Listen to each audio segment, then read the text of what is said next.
Few global religious leaders are as instantly recognizable as Joel Osteen, whose wide smile and messages of hope have reached millions worldwide through television, books, and the pulpit of one of the largest churches in the United States.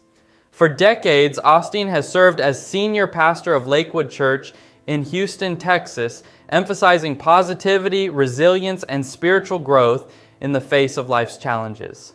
His uplifting sermons attracted a massive international audience, from congregants sitting in the massive sanctuary to viewers tuning in from across the globe. Yet in recent years, Osteen's otherwise carefully curated public image would be shaken not by theological debate, but by unexpected tragedy, personal struggles, and renewed scrutiny of past events. The tragedy at Lakewood Church. What happened? On February 11th, 2024, a disturbing incident unfolded at Lakewood Church in Houston, Texas. A woman named Janice Yvonne Moreno entered the megachurch with her young son and began firing a rifle inside the building, where large crowds often gather for worship. Two off-duty law enforcement officers who were present as part of Lakewood's security detail responded swiftly, ultimately shooting and killing the shooter before she could enter the main sanctuary, preventing further harm to the congregation. During the exchange of gunfire, Moreno's child, a 7-year-old boy, was critically injured and rushed to hospital for treatment. Another adult was also wounded in the incident. Immediate aftermath, shock, support, and confusion. In the wake of the shooting, worshipers and officials grappled with what had taken place in a location many considered sacred and safe. Lakewood Church quickly became a focal point of media attention, with questions surrounding the motive and the circumstances under which such a violent act could occur in a religious space. Law enforcement confirmed that the woman carried an AR-15 style rifle and another unused firearm. Authorities investigated whether the act was isolated or connected to broader motives, though no clear motive was established at press time. The scale of fear and confusion during the event underscored a reality many congregations face in an era of increasing violence. Osteen's response: leading through pain. In the days following, Osteen stepped forward, not as a celebrity figure, but as a pastor deeply connected to his community's grief. He addressed the congregation with compassion and resolve, emphasizing healing and unity despite the pain and fear ignited by the shooting. Lakewood Church held special services dedicated to comforting families affected by the incident and reaffirming themes of faith over fear, encouraging congregants to draw strength from their belief in challenging moments. Osteen's message centered on resilience and hope, acknowledging shared sorrow while pointing toward collective recovery. The human cost, recovery, and long-term impact. The most poignant and heartbreaking consequence of the incident remains with the young boy who was shot and critically injured. Hospitalized with a serious head wound, his long-term recovery has been uncertain and has drawn significant public sympathy. Families and observers nationwide have expressed concern for his well-being and for the emotional trauma experienced by all who were present that day. The incident also reignited discussions about safety in public spaces, particularly in places where people gather for solace and community. These discussions extended beyond Houston, converging with nationwide debates about preventing similar tragedies in the future. Broader conversations, mental health, and gun access. As the community absorbed the shock of the shooting, discussions rapidly emerged around the issue of mental health and firearm regulation. Authorities reported that the shooter had a documented history of mental health struggles despite still being able to legally acquire weapons.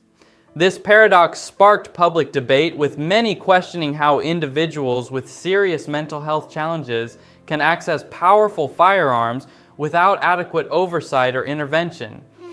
The debate resonated in many U.S. policy forums, adding to arguments about potential gaps in mental health systems and gun legislation that might allow dangerous situations to develop unchecked. Security reforms, shifting priorities at Lakewood. In response to the incident, Lakewood Church embarked on comprehensive reviews of its safety and security protocols. Though the church had long employed off-duty officers as part of its regular security presence due to its large weekly attendance, the shooting made clear that more robust measures were necessary in a world where threats can arise unexpectedly. Church leadership evaluated new approaches to protect congregants while balancing the open, welcoming atmosphere that defines Lakewood services. These efforts became a central focus, with greater investment in training, technology, and coordination with law enforcement partners. Historic questions resurface. A cold case re-examined. While Lakewood's present challenges occupied public attention, another story connected to the Osteen family also re-entered the spotlight. Nearly 2 decades after the 2006 murder of Joel Osteen's great-aunt, Johnny Daniel, investigators continued to revisit the case, which had remained open and active in police files. A man originally charged in the killing, Edric Wilson, spent nearly 18 years in jail without a trial before charges were dismissed when DNA evidence was reevaluated under modern standards.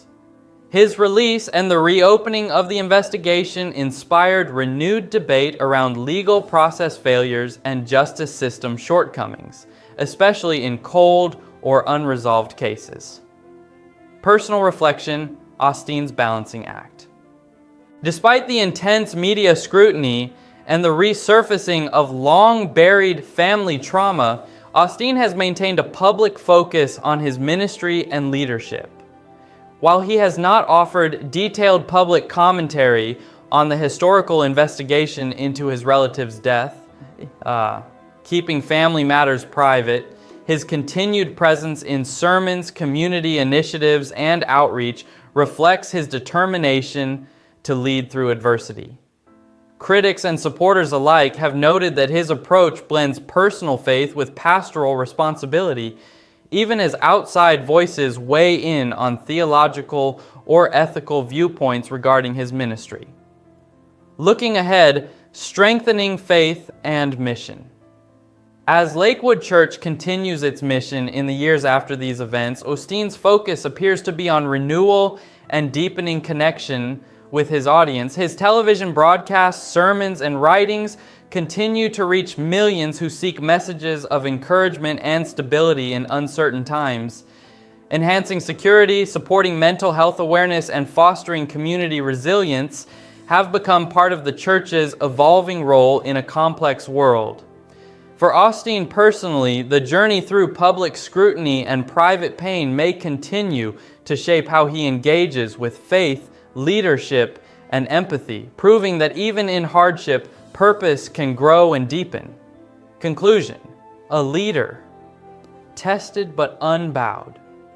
From leading one of the most influential congregations in the world to guiding his community through a harrowing act of violence, Joel Osteen's story in recent years has been one of perseverance in the face of trials that few could have predicted. The shooting at Lakewood Church, debates about mental health and security, and the long shadow of a historical family tragedy collectively challenge simplistic narratives about public figures. Yet through these experiences, Osteen's message of hope and faith endures as both a personal anchor and a call to collective resilience.